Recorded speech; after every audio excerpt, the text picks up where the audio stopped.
All right, Attorney Fisher, so you submitted a letter to the GEC yesterday on behalf of the BOTA campaign, calling into question the Lou and Josh campaign and just pretty much Lou Leon Guerrero's conflict of interest with the Bank of Guam.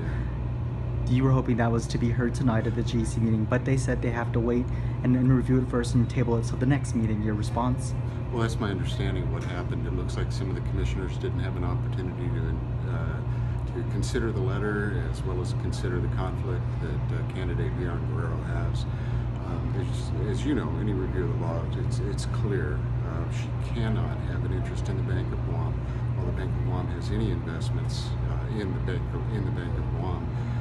Lou Leon Guerrero, through Bank of Guam Holding Company, controls the Bank of Guam. She gets a lot of money from the Bank of Guam.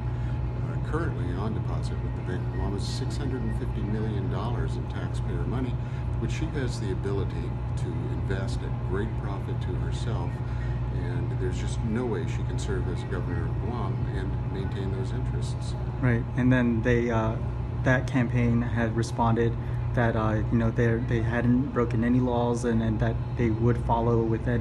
They don't go against any conflict of interest, that she is aware of any potential conflict of interest. And then she also calls out the lieutenant governor, saying the question should be whether he should sit in that capacity while being investigated and going through his case. Well, I don't think she said quite that about the lieutenant governor, but the point is she didn't disagree with what we are saying about her conflict of interest. If she is sincere in saying that she is going to follow the law, then if she gets elected, I assume that she will divest herself and her family members of all interest in the Bank of Guam, or she will remove or cause to be removed all Guam deposits in her bank. And currently that amounts to about 40% of the profit for the Bank of Guam. So if she's sincere and she says she's going to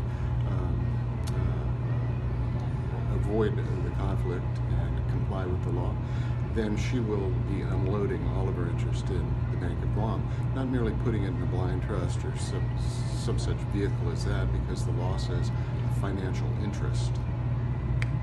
And to the last line about the lieutenant governor, last line about the lieutenant governor is not guilty of a crime and won't be found guilty. It's completely hypothetical. What is true and what is factual is that she owns the Bank of Guam. We'll wait and see at the next